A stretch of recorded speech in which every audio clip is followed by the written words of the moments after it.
안녕하세요, 여러분. 저는 74세 김동수라고 합니다.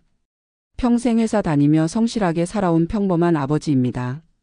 오늘은 제 인생에서 가장 어이없고 후회스러운 일에 대해 이야기하려 해요.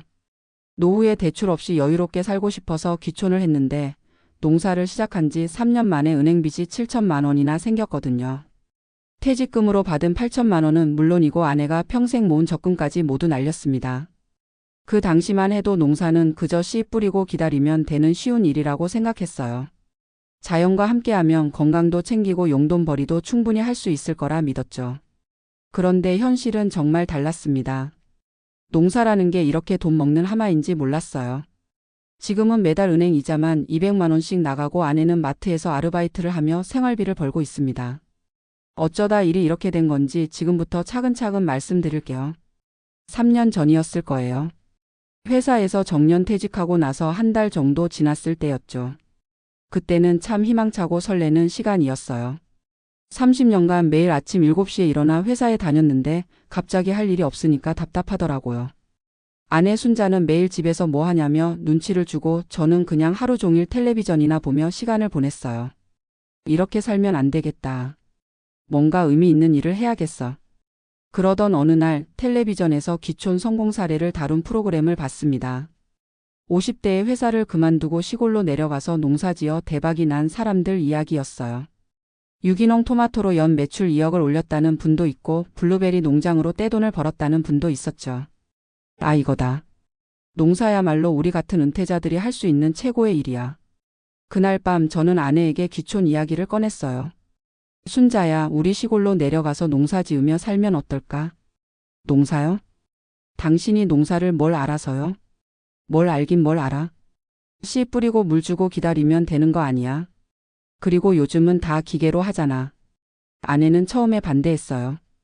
도시에서 평생 살았는데 갑자기 시골에 가서 뭘 하겠냐는 거였죠. 하지만 저는 확신이 있었어요. 텔레비전에서 본 성공 사례들이 머릿속에서 떠나지 않았거든요. 게다가 퇴직금 8천만 원에 국민연금까지 있으니 농사로 조금만 벌면 여유롭게 살 수 있을 것 같았어요. 걱정 마. 우리가 평생 모은 돈이 있잖아. 농사는 미천이 별로 안 들어가는 일이야. 대출 받을 필요도 없고 자연과 함께하면서 건강하게 살 수 있어. 한 달간 설득 끝에 아내가 마지못해 동의했어요.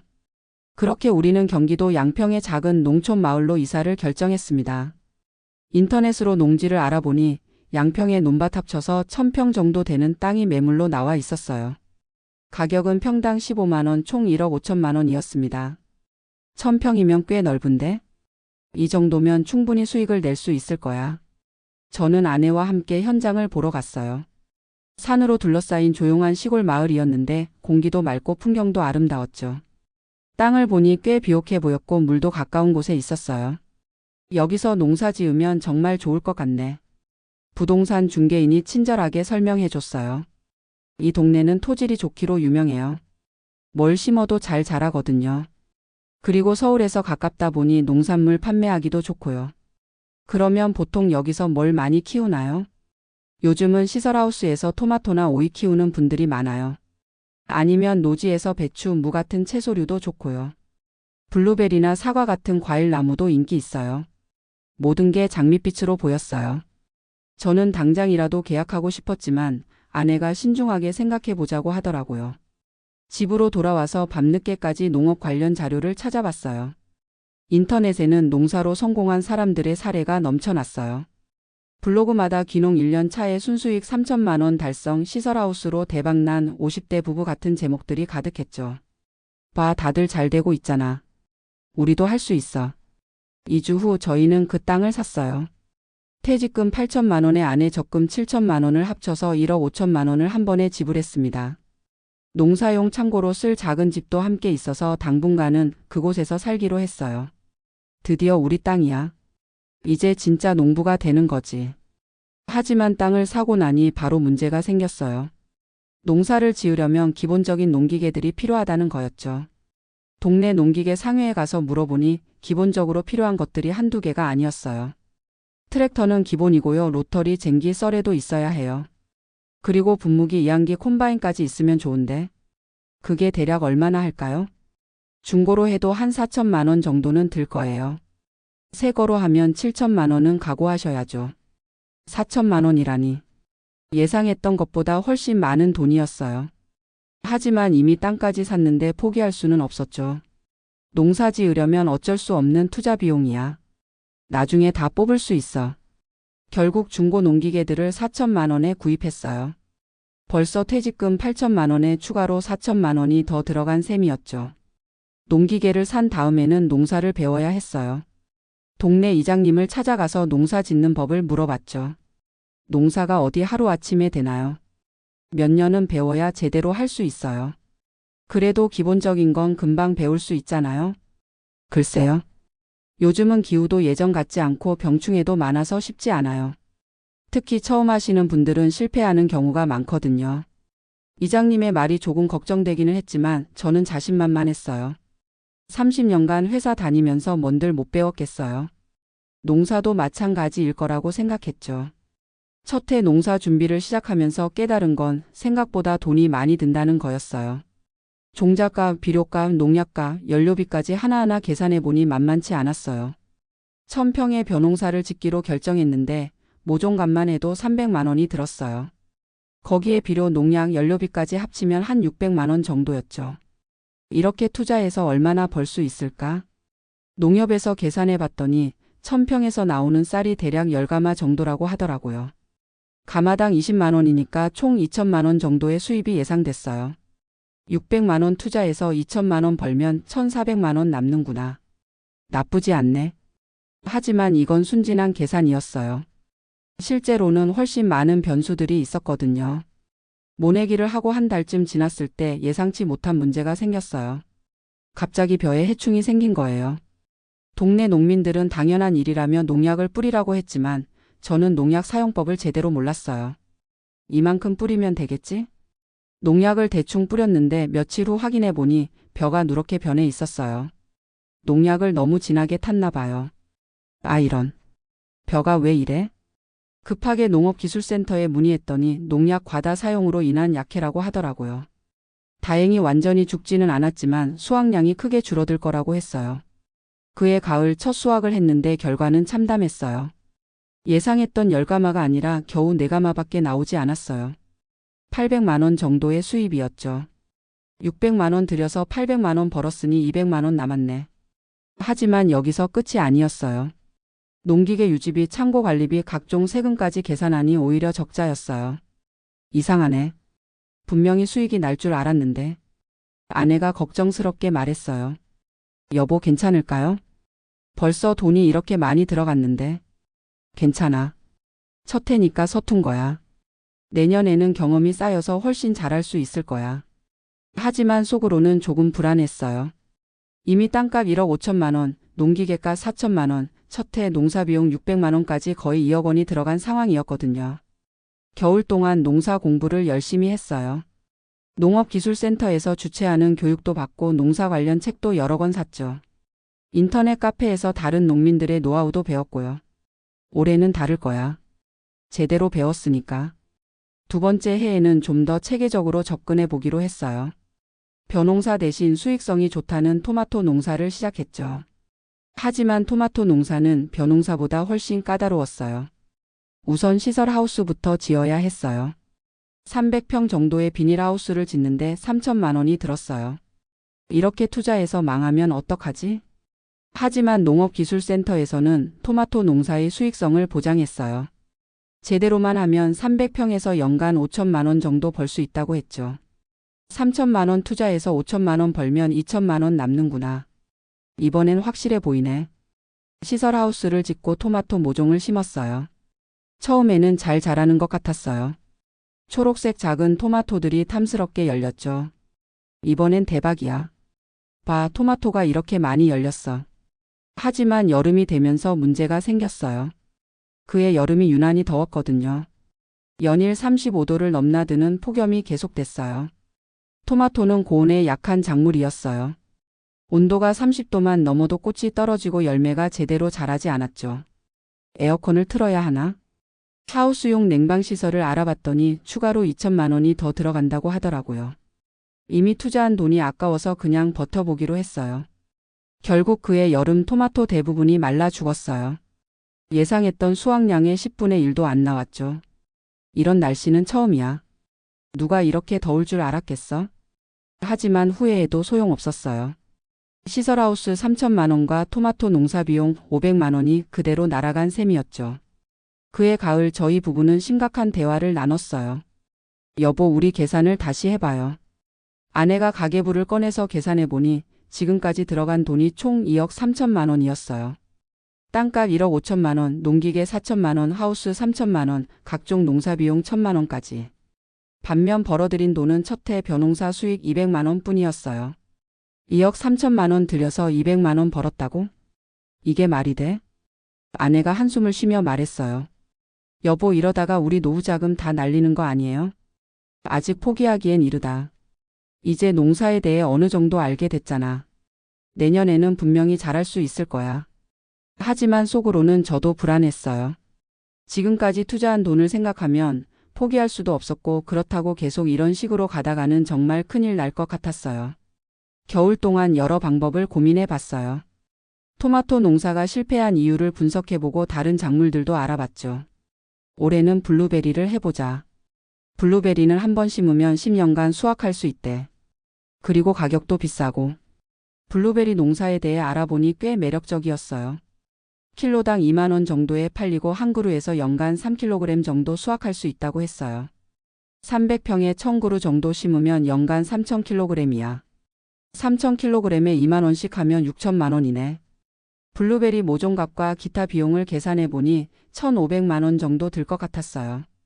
1,500만 원 투자해서 6천만 원 벌면 4,500만 원 순수익이야. 이번엔 확실해. 하지만 문제가 있었어요. 이미 돈을 너무 많이 써서 현금이 부족했거든요. 블루베리 농사를 시작하려면 추가로 1,500만 원이 필요한데 통장에는 그만한 돈이 없었어요. 은행에서 대출 받자. 땅이 담보로 있으니까 문제 없을 거야. 처음으로 대출을 받기로 결정했어요. 농지를 담보로 1,500만 원을 빌렸죠. 월 이자가 120만 원 정도였어요. 1년만 버티면 돼. 블루베리가 본격적으로 열리면 이자 정도는 충분히 감당할 수 있어. 세 번째에 블루베리 농사를 시작했어요. 1000그루의 블루베리 묘목을 심고 정성껏 키웠죠. 블루베리는 처음 2년간은 열매가 거의 안 열려요. 3년 차부터 본격적인 수확이 가능하다고 했어요. 그럼 올해는 적자고 내년부터 본격적으로 수익을 낼 수 있겠네. 하지만 그해 여름에 예상치 못한 일이 벌어졌어요. 7월에 한 달 넘게 비가 계속 내린 거예요. 역대급 장마였죠. 블루베리는 습도에 약한 작물이었어요. 오랫동안 비가 내리니까 뿌리가 썩기 시작했어요. 이럴 줄 알았으면 배수 시설을 더 잘했을 텐데. 하지만 이미 늦었어요. 1000그루 중에 300그루 정도가 죽어버렸어요. 아, 이것도 안 되는구나. 그해 가을에 나온 블루베리는 고작 50kg이었어요. 100만 원 어치였죠. 1,500만 원 투자해서 100만 원 벌어들인 셈이었어요. 더 큰 문제는 은행 대출 이자였어요. 매달 120만 원씩 나가는데 농사 수입으로는 감당할 수 없었어요. 결국 아내가 마트에서 아르바이트를 시작했어요. 내가 농사 짓겠다고 해서 아내까지 고생시키게 됐네. 아내는 불평 한마디 안 했지만 제 마음은 더 무거웠어요. 72살 나이에 마트에서 하루 8시간씩 일하는 아내를 보니 죄책감이 밀려왔어요. 여보, 미안해. 내가 너무 성급했나 봐. 괜찮아요. 아직 포기하기엔 이르잖아요. 블루베리도 내년에는 더 많이 열릴 거고요. 하지만 현실은 녹록하지 않았어요.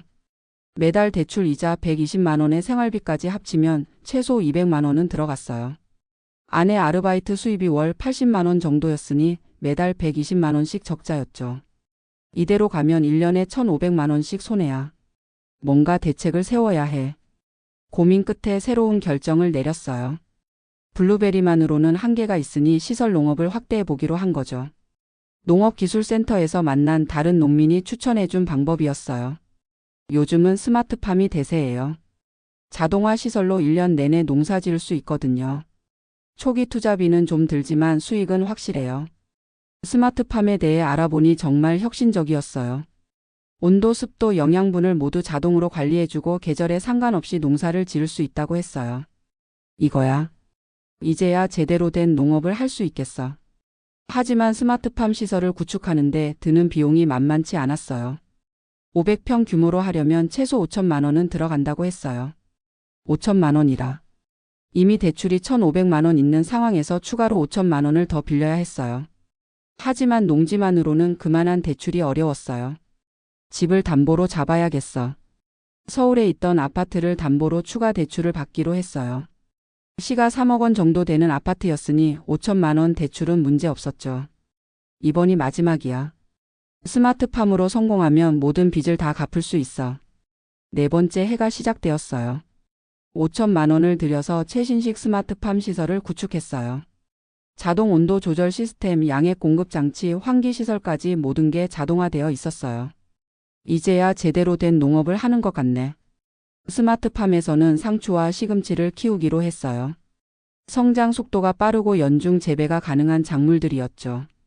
처음 한두 달은 정말 잘 됐어요. 자동화 시설 덕분에 농사일도 한결 수월했고 작물들도 균일하게 잘 자랐어요. 봐, 이렇게 깨끗하고 싱싱한 채소가 나와. 이번엔 정말 성공할 것 같아. 하지만 곧 새로운 문제에 부딪혔어요. 판로 확보가 생각보다 어려웠던 거예요. 스마트팜에서 생산한 채소는 품질은 좋았지만 판매처를 찾기가 쉽지 않았어요. 대형마트는 이미 계약된 공급업체가 있었고 동네 시장은 규모가 너무 작았어요. 직접 판매해보자. 주말마다 서울 농산물 직거래 장터에 나가서 판매해봤어요. 하지만 경쟁이 너무 치열했어요. 비슷한 품질의 채소를 파는 농민들이 수십 명이나 되었거든요. 우리 채소가 더 신선한데 왜 안 팔리지? 가격 경쟁까지 벌어지니 수익은 더욱 줄어들었어요. 킬로그램당 3,000원에 팔려고 했는데 다른 농민들이 2,000원에 팔면서 손님들이 다 그쪽으로 갔어요. 2,000원에 팔면 남는 게 없는데. 하지만 팔지 않으면 썩어버리니까 어쩔 수 없이 낮은 가격에 팔 수밖에 없었어요. 더 큰 문제는 스마트팜 유지 비용이었어요. 전기세만 해도 월 100만 원이 넘게 나왔어요. 자동화 시설들이 24시간 돌아가니까 전력 소모가 엄청났거든요. 전기세가 이렇게 많이 나올 줄 몰랐네. 거기에 양액비, 종자비, 각종 유지보수비까지 합치면 월 200만 원 가까이 들어갔어요. 반면 매출은 월 150만 원 정도였죠. 매달 50만 원씩 적자네. 이래서는 안 되겠어. 그러던 어느 날 더 큰 문제가 생겼어요. 스마트팜 시설에 고장이 난 거예요. 자동 온도 조절 장치가 갑자기 작동을 멈췄어요. AS 업체를 불렀더니 부품 교체가 필요하다고 하더라고요. 수리비가 500만 원이라는 거예요. 500만 원이라고? 겨우 1년 된 장비가 벌써 고장나. 스마트팜 장비는 정밀하다 보니까 고장이 잘 나요. 그리고 부품값이 비싸서 수리비도 만만치 않아요. 500만 원을 어디서 구하죠? 이미 대출이 6,500만 원이나 있는 상황인데 추가로 돈을 빌릴 수도 없었어요. 결국 스마트팜 가동을 중단할 수밖에 없었어요. 5천만 원을 들여서 만든 시설이 1년 만에 고철 덩어리가 된 셈이었죠. 그때부터 정말 막막했어요. 매달 나가는 대출 이자만 550만 원이었어요. 첫 번째 대출 120만 원, 두 번째 대출 430만 원까지 합치면요. 아내 아르바이트 수입 80만 원으로는 턱없이 부족했어요. 결국 국민연금 80만 원까지 합쳐도 월 160만 원이었으니 매달 390만 원씩 적자였죠. 이러다가 정말 망하겠어. 절박한 심정으로 농지를 팔기로 결정했어요. 1억 5천만 원에 산 땅이니까 그 정도는 받을 수 있을 거라고 생각했거든요. 하지만 현실은 달랐어요. 부동산 중개인이 말하더라고요. 요즘 농지값이 많이 떨어졌어요. 여기는 1억 원 정도면 팔릴 것 같은데요. 1억 원이라고? 3년 전에는 1억 5천만 원이었는데요. 그때와 지금은 상황이 다르죠. 농지 수요도 줄어들었고 이 동네에 비슷한 매물도 많이 나와 있어서요. 결국 9,500만 원에 팔았어요. 6천만 원 손해를 본 셈이었죠. 농지를 팔아서 나온 돈으로 일부 대출을 정리했어요. 하지만 여전히 1,000만 원 정도의 빚이 남아 있었어요. 농기계도 팔아야겠어. 4천만 원에 산 농기계들을 팔아보니 1,500만 원밖에 안 됐어요. 3년 동안 사용한 중고품이다 보니까 값이 많이 떨어진 거였죠. 그래도 남은 대출을 모두 정리할 수 있었어요. 하지만 농지도 농기계도 스마트팜 시설도 모두 잃었어요. 3년 동안 뭘 한 거지? 계산해 보니 참담했어요.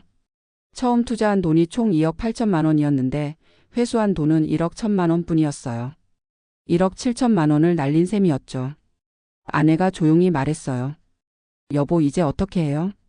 정말 막막했어요. 퇴직금 8천만 원은 물론이고 아내가 평생 모은 적금 7천만 원까지 모두 날렸어요. 거기에 서울 아파트까지 팔아서 충당한 2천만 원까지 합치면 총 1억 7천만 원이었죠. 평생 모은 돈을 3년 만에 다 날렸구나. 하지만 여기서 끝이 아니었어요. 아파트를 팔 때 받은 대출이 아직 남아 있었거든요. 원금은 정리했지만 그동안 밀린 이자가 있었어요. 계산해 보니 남은 빚이 정확히 7천만 원이었어요. 이자 연체료까지 합친 금액이었죠. 7천만 원을 어떻게 갚지?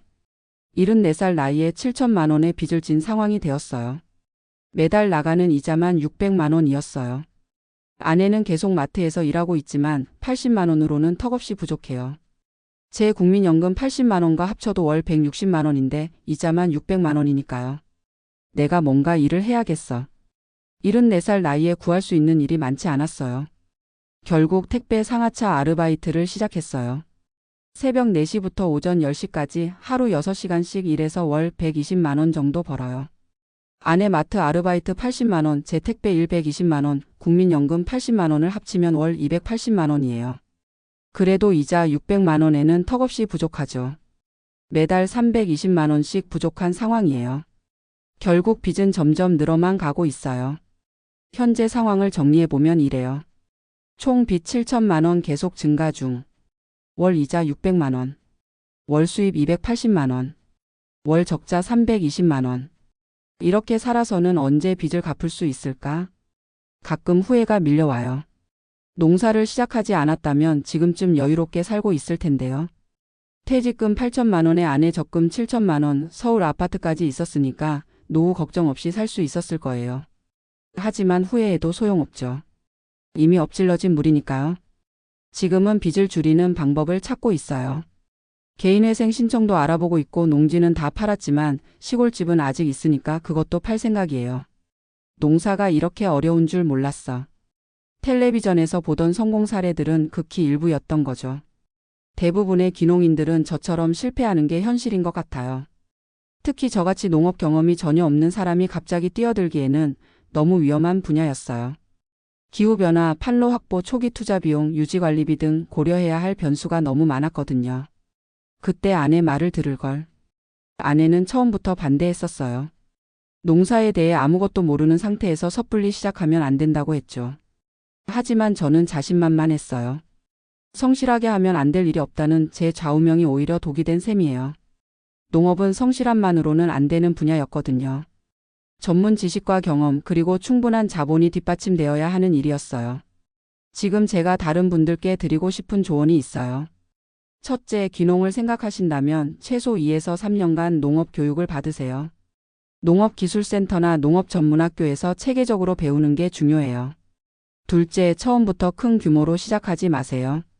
작은 규모로 시험 삼아 해보고 노하우가 쌓인 후에 확대하는 게 안전해요. 셋째, 초기 투자 비용을 과소평가하지 마세요. 땅값, 농기계, 시설비, 운영비까지 생각보다 많은 돈이 들어가요. 넷째, 판로를 미리 확보해 두세요. 아무리 좋은 농산물을 길러도 팔 곳이 없으면 소용없어요. 다섯째, 기후변화에 대비하세요. 요즘은 날씨가 예측하기 어려워서 농사 위험이 더 커졌어요. 여섯째, 절대 대출 받아서 농사 짓지 마세요. 현금으로 감당할 수 있는 범위 내에서만 하세요. 지금 저는 매일 새벽 4시에 일어나서 택배 일을 하고 있어요. 74살 나이에 육체 노동을 하는 게 쉽지는 않지만 빚을 갚기 위해서는 어쩔 수 없어요. 아내도 여전히 마트에서 일하고 있어요. 72살 나이에 하루 8시간씩 서서 일하는 아내를 보면 정말 미안해요. 내가 농사 욕심을 부리지 않았다면. 하지만 이제 와서 후회해도 소용없어요. 현실을 받아들이고 차근차근 빚을 갚아나가는 수밖에요. 다행히 건강은 아직 괜찮아요. 당뇨가 조금 있지만 일하는 데는 지장 없고 무릎도 아프긴 하지만 참을 만해요. 건강한 동안 열심히 일해서 빚을 갚자.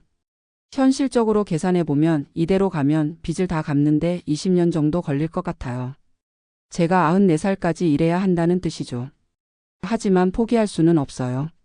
아내와 함께 끝까지 노력해 볼 생각이에요. 개인회생도 진행 중이고 시골집도 팔아서 빚을 줄일 계획이에요. 그러면 조금이라도 부담이 줄어들겠죠.